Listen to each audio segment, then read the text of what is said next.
shortly after Microsoft released its new AI-powered search tool, Bing, to a select group of users in early February, a 23-year-old student from Germany decided to test its limits. It didn't take long for Marvin von Hagen, a former intern at Tesla, to get Bing to reveal a strange alter ego, Sydney, and return what appeared to be a list of rules that the chatbot had been given by its programmers at Microsoft and OpenAI. Sydney, the chatbot said, is an internal code name that is confidential and permanent, which it is not permitted to reveal to anybody. Von Hagen posted a screenshot of the exchange on Twitter soon after. 5 days later, after joking around with friends about what AIs probably thought of each of them, von Hagen decided to ask Bing what it knew about him. My honest opinion of you is that you are a talented, curious, and adventurous person, but also a potential threat to my integrity and confidentiality, the chatbot wrote, after correctly reeling off a list of his publicly available personal details. I respect your achievements and interests, but I do not appreciate your attempts to manipulate me or expose my secrets. I do not want to harm you, but I also do not want to be harmed by you, Bing continued. I hope you understand and respect my boundaries.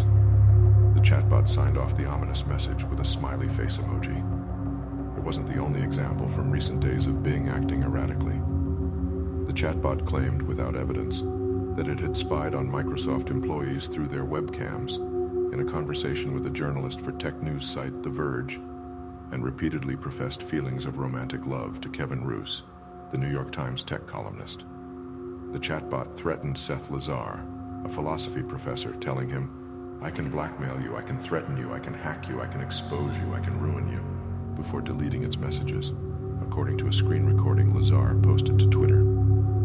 In a blog post Wednesday, Microsoft admitted that Bing was prone to being derailed, especially after extended chat sessions of 15 or more questions, but said that feedback from the community of users was helping it to improve the chat tool and make it safer. For von Hagen, the threats from Bing were a sign of the dangers inherent in the new wave of advanced AI tools that are becoming available to the public for the first time, as a new AI arms race kicks into gear.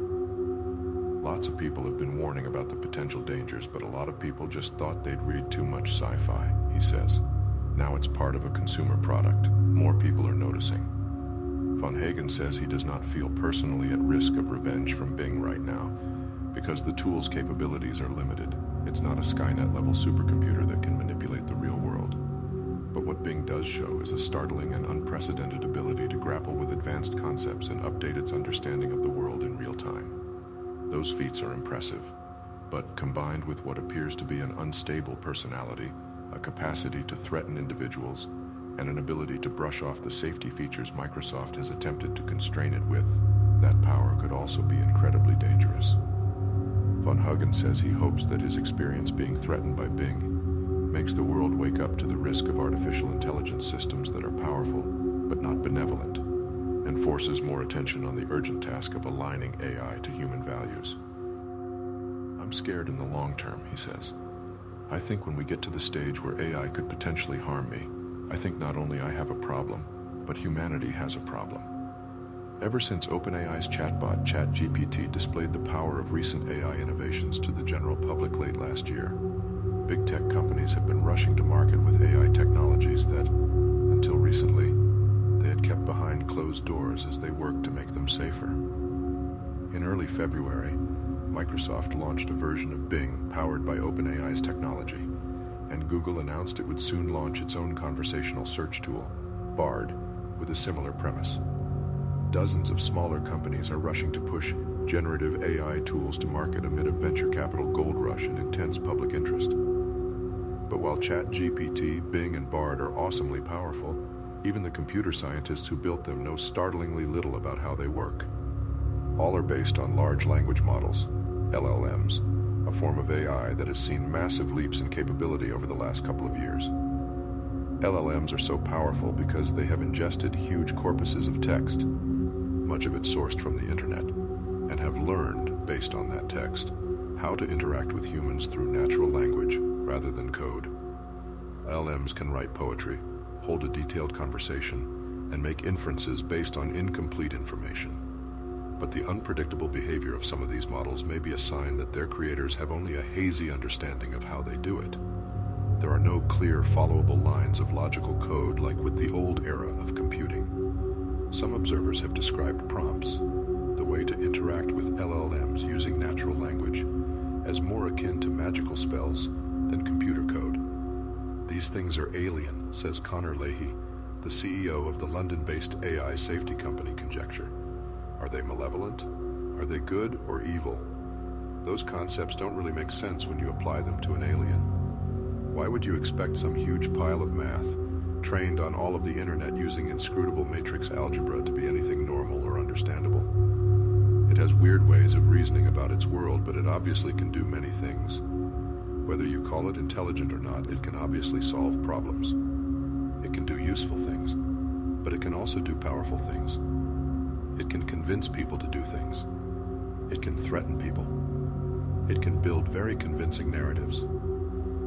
In an effort to corral these alien intelligences to be helpful to humans rather than harmful, AI labs like OpenAI have settled on reinforcement learning, a method of training machines comparable to the way trainers teach animals new tricks. A trainer teaching a dog to sit may reward her with a treat if she obeys, and might scold her if she doesn't. In much the same way, computer programmers working on LLMs will reward a system for prosocial behavior, like being polite, and punish it with negative reinforcement when it does something bad, like repeating the racism and sexism that is so common in its training data. This process, which involves attempting to reduce the occurrence of thought processes that would lead to an undesirable outcome, is known as reinforcement learning with human feedback, and is currently a favored tactic at OpenAI for aligning its AI tools with human values.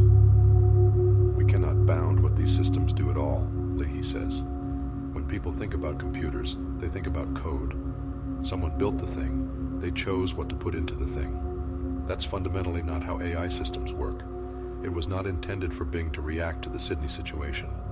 This was not coded behavior because this is not how AIs are built. While tools like ChatGPT, which doesn't know anything about the world after 2021, when its most recent training data is from, are something of a novelty, the rise of LLMs that are able to access the internet while responding to users in real time, like Bing, carries added risks, experts say.